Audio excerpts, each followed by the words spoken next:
Alright, so today I want to go over section 10.2. So we're going to get deeper into parametric equations. We're going to get to calculus with parametric equations.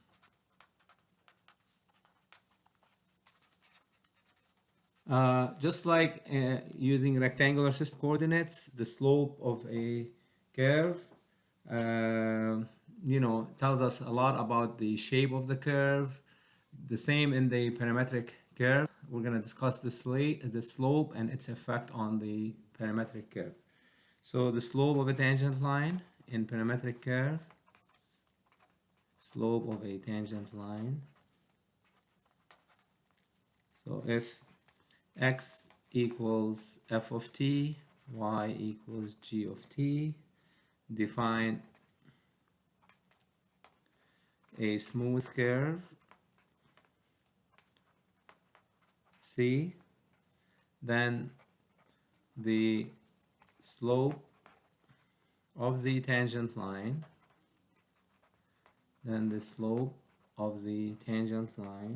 at the point xi on C is just like rectangular, it's dy by dx, but we have to write it in terms of parametric. If y is a g of t, so it's going to be dy by dt over dx by d. It's like dividing top and bottom by dt, which is g prime of t over x prime over f prime of t. As long as f prime of t, which is the bottom, is not 0. So here's an example. Find the equation of the tangent line. Find the equation of the tangent line to the curve, to the parametric curve, x equals t squared minus 4t minus 2, y equals t to the 5 minus 4t cubed minus 1 at the point corresponding to t equals 1 on the curve. Okay, so equation of the line, it's y minus 1 equals m times x minus x1. Let's find the derivative first.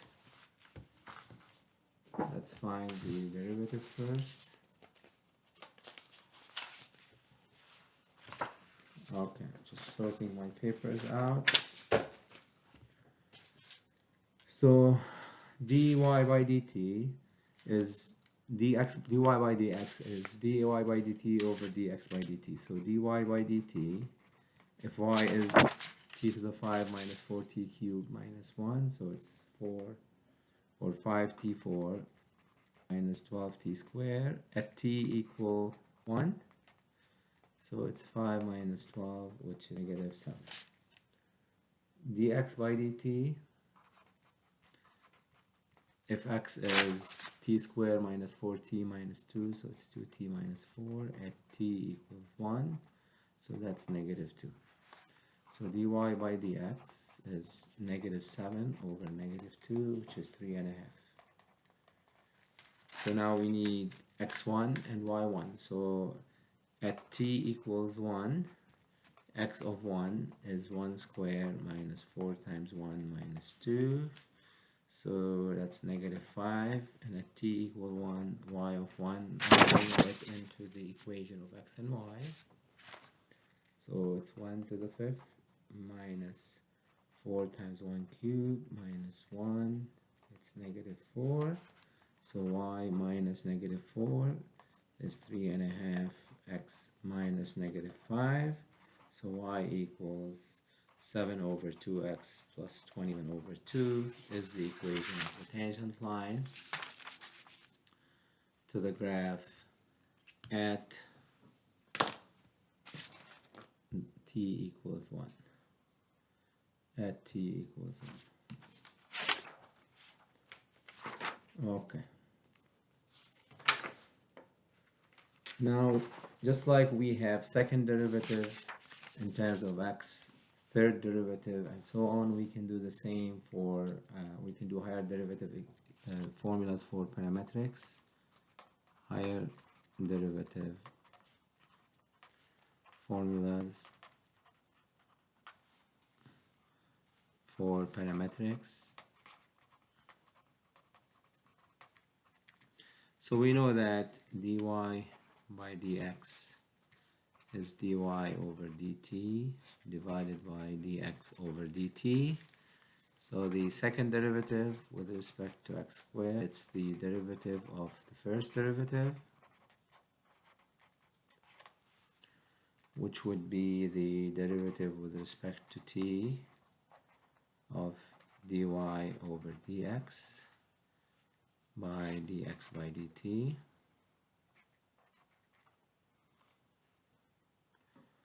And that would be d of, this is y prime, over dx by dt, where y prime is dy by dx. So you find, so we're finding the derivative of dy by dx with respect to x, okay, and that's gonna be the derivative of dy by dx over dx by dt, because dy by dx dy by dx is y prime, so that's going to be the second derivative. And the third derivative would be the derivative of the second derivative of d squared y over dx squared, which is y double prime. So it's d y double prime by dt over dx by dt. So let's look at 18, page 680. Number 18, page 68. It says find dy by dx and d2y by dx squared for which values of t is the curve concave up. So we have x equals t squared plus 1, y equals e to the t minus 1. So we need, first we need dy by dx, then we need d2y by dx squared.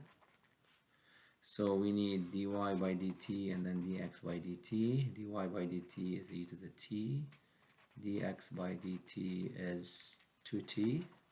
So dy by dx is e to the t over 2t. Now d2y by dx squared is the derivative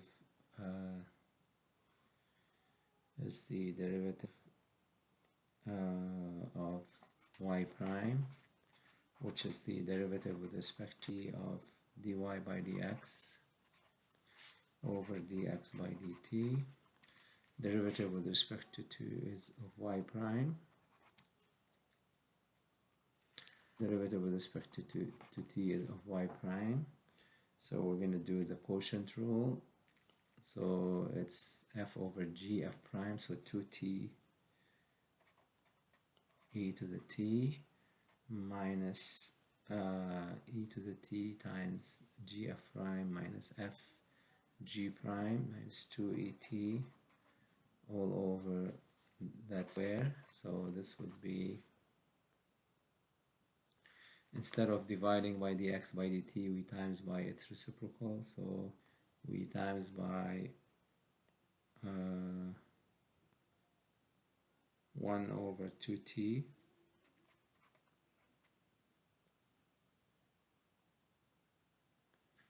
So we can cancel out the 2's.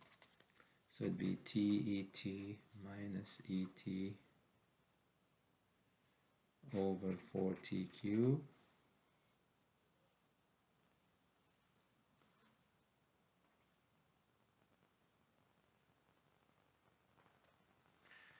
And that's d2y over dx squared. Now it says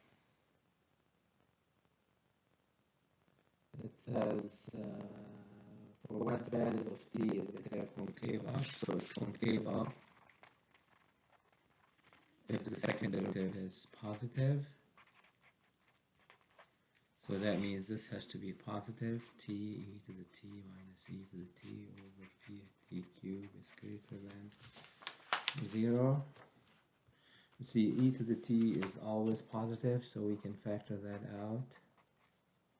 And 4 always positive, so this has to be positive, right? Because that's positive times positive would give me positive. So t minus 1 over t cubed has to be greater than 0, so you can check this out. T has to be less than 0 or t greater than 1. Alright, this is intermediate algebra or college algebra stuff. Okay, just like rectangular coordinates, we also can talk about vertical tangent lines and horizontal tangent lines in parametrics, horizontal and vertical tangent lines.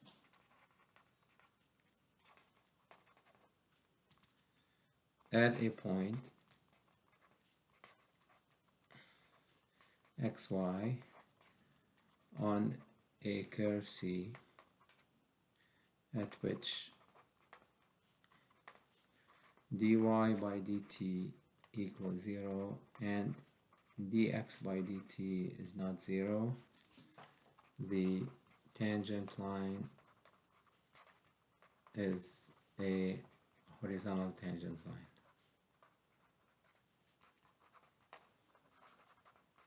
And why is that? Because remember, dy by dx is dy over dt divided by dx over dt. So to have a horizontal tangent, that means the slope, this has to equal 0, and this equals 0 if the top is 0 but the bottom is not 0. Top is 0, bottom is not 0. Okay, that's why. Now to have a vertical tangent line, the bottom has to be 0 because dy by dx has to be undefined, which means the bottom has to be 0, which means dx by dt is not 0, is 0. So at a point xy on C at which the bottom, which is dx by dt equals 0, and dy by dt is not 0, the tangent line is vertical. So we have a vertical tangent line. What if both dx and dy by dt is 0? Then no conclusion. When dx by dt is 0 and dy by dt is 0, that means dy by dx is 0 over 0. So that's no conclusion.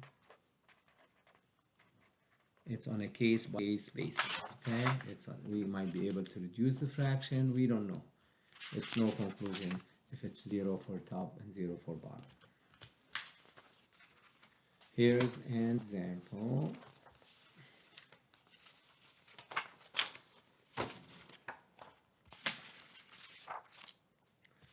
Alright, find the points on the curve, C that has x equals t squared minus t plus 2, y equals t cubed minus 3t, where tangent line is horizontal. That's part A. And then B, it's vertical. And you can check with the grapher. We're going to try to check with the grapher. Okay, I haven't tried this on the grapher, but I will. So let's do horizontal first. Horizontal. That means dy by dt equals 0 and dx by dt is not 0. So dy by dt, there's y. 3t squared minus 3 equals 0. 3 times t minus 1, t plus 1. So at t equal 1, at t equal 1, I get a 1. Now let's find dx by dt, which is 2t minus 1. So definitely is not 0 when t is 1 or negative 1. This is 0 only when t is 1/2. Okay. So we have horizontal tangent at t equal 1. What are the x and y values? Points, meaning they want the x and y values. Okay, so at t equal 1, x equals 1 minus 1 plus 2, and y equals 1 minus 3, which is negative 2, negative 2. At t equal negative 1, x equals, you can plug it in, and you can see what I'm talking about, 4, 2. So we have horizontal tangent line at 2, negative 2, and 4, 2. Okay, and now vertical, and I'm going to try to do this on the grapher. For vertical, dx by dt equals 0, and dy by dt is not 0, so we already know that's 1/2, and we know this is not going to be 0 at 1/2, it's 1 or negative 1. So at t equal 1/2, x is, again, we plug it in there, 1/2 square minus 1/2 plus 2, which is 7/4, and y is 1/2 cubed minus 3 times 1/2, which is negative 11/8. So we have a vertical tangent at 7/4, negative 11/8.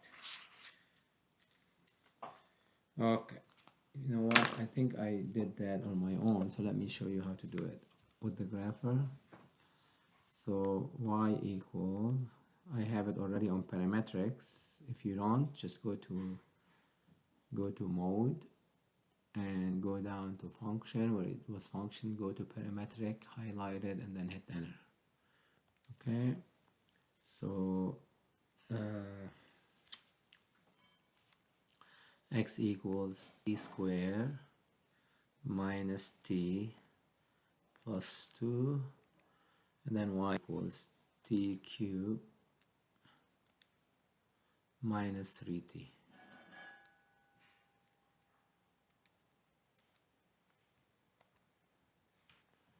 And then you gotta work your window out. So I did t from negative 5 to 5, and then the step I did 0.13, just that, and then the x minimum and maximum negative 10 to 10, and then the y the same thing, negative 10 to 10.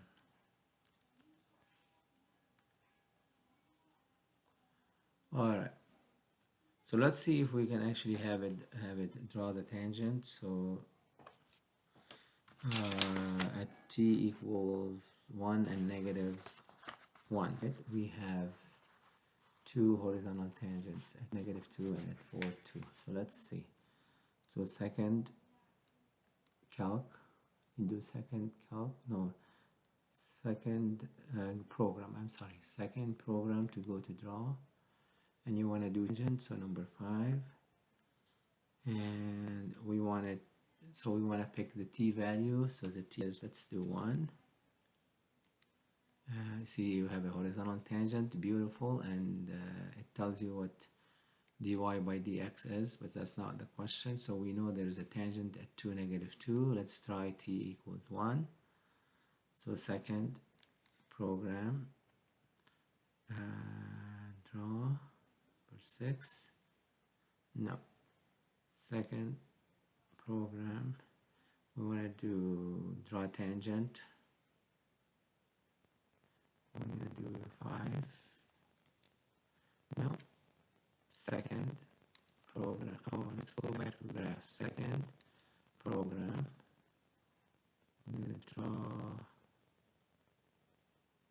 tangent, and we want it at t equals negative 1. There's another horizontal tangent, and then you can do at t equal 1/2, and you will see a vertical tangent. Beautiful, isn't it? Okay.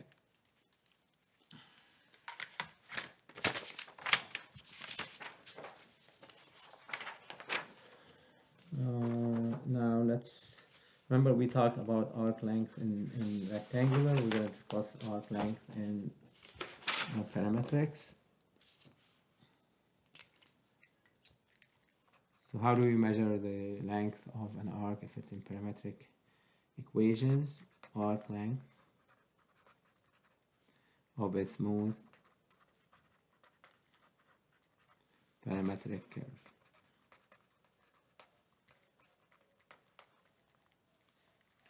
So if C is given by, C is a smooth parametric curve, is given by x equals f of t, y equals g of t, such that C does not intersect itself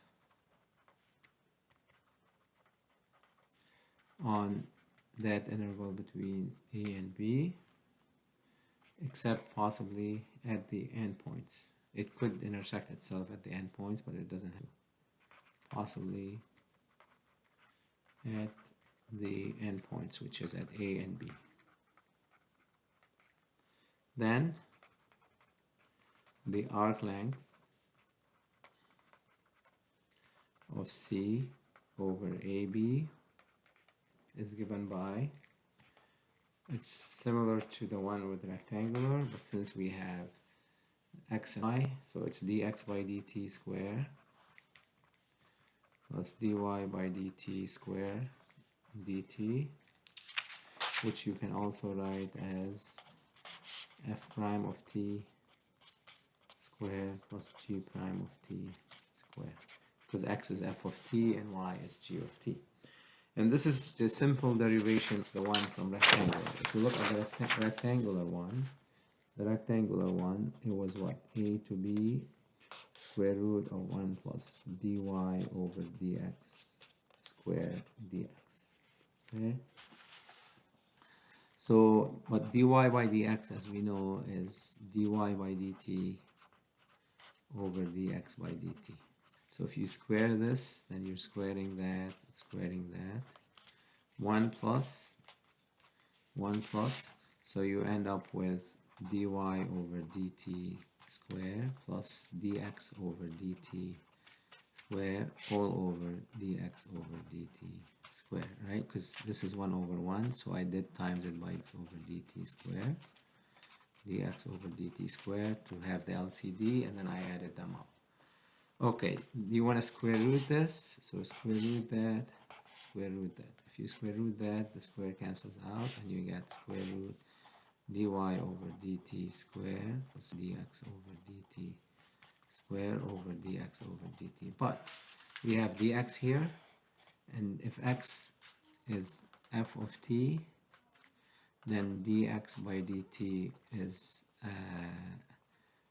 f prime of t. So dx is f prime of t dt. So if you times it by f prime of t dt, that cancels that, and you end up with the formula that we're talking about. Okay? Just so you know where this formula came from.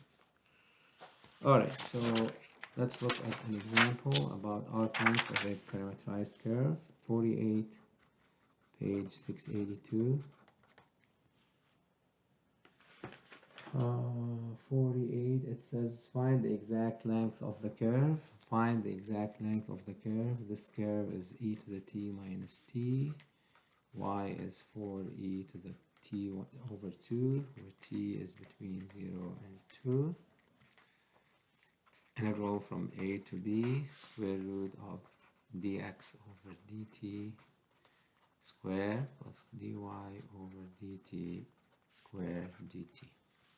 So the integral, so what's dx by dt? Let's do some work on the side. It's e to the t minus 1, and dy by dt, it's 4 is a constant, e to the t over 2 times 1/2, which is 2e to the t over 2.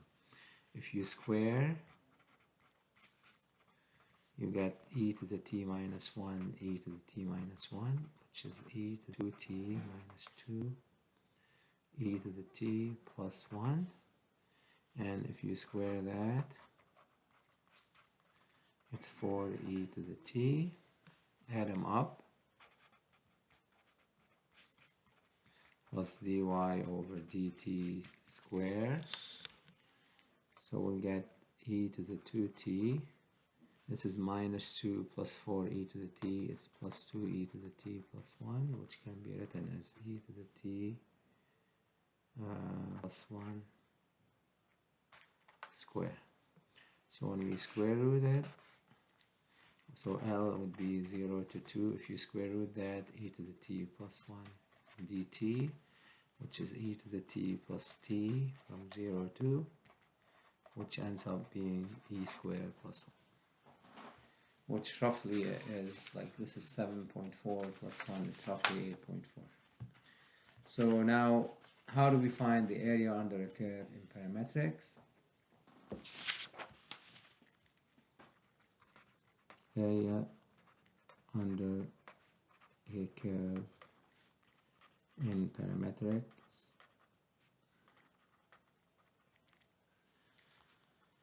Okay, if you recall from rectangular, the area under the curve y equals f of x from x equal a to x equal b, that's the area.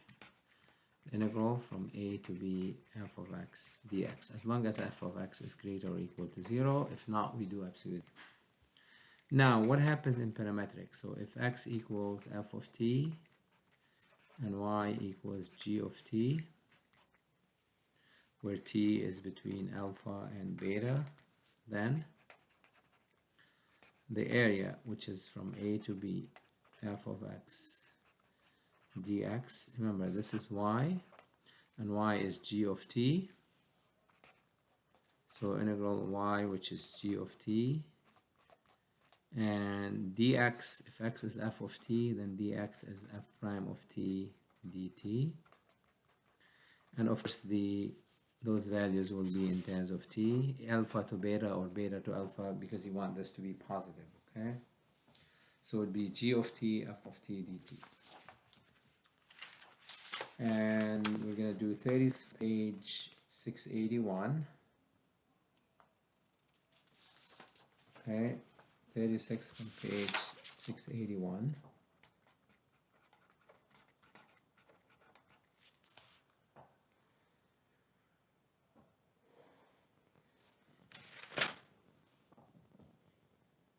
Satisfy area enclosed by the given parametric curve and the x-axis. So x equals sine t. This is f of t.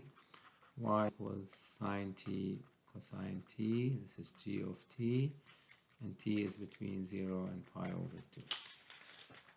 So if you write the formula, integral from 0 to pi over 2 g of t. That's g, and then we find the derivative of this dt. Remember, this is g of t, this is f prime of t, and dt. So integral from 0 to pi over 2 sine t cosine square t dt. So we can use substitution. We can let u equals cosine t, and then du is negative sine t dt. So it's going to be negative integral of u squared du, which is negative u cubed over 3, which is negative cosine cubed t over 3 between 0 and pi over 2, which ends up being 1/5. Okay. Remember, we just talked about the length of the curve. We just talked of the length of the curve in terms of parametric. L equals integral. So let me write this down. Alpha a to beta or a to b, it doesn't matter.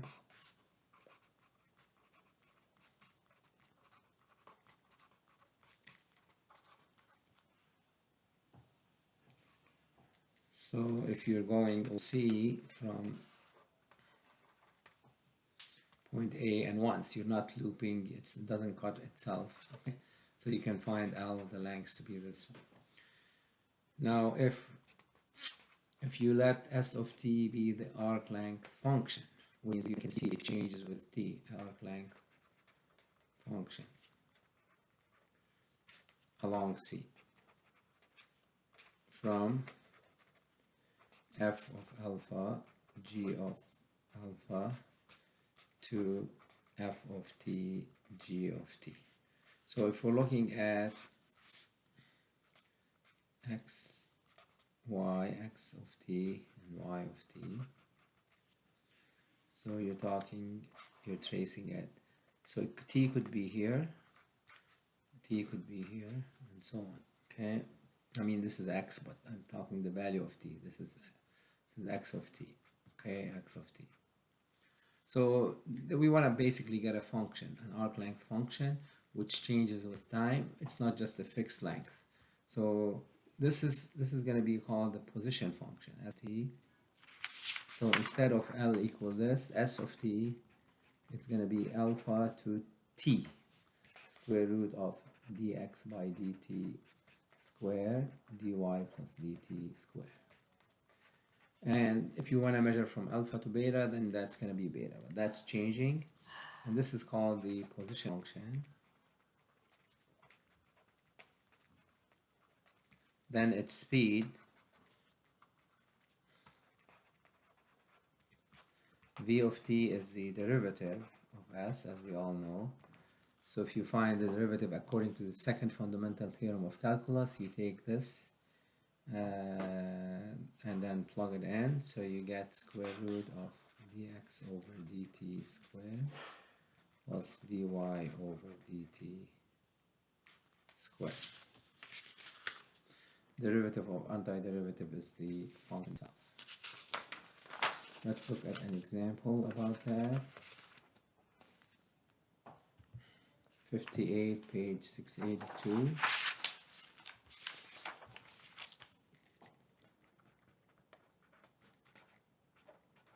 So when x equals 2 plus 5 cosine pi over 3t, y equals negative 2 plus 7 sine of pi over 3t, and t equals 3.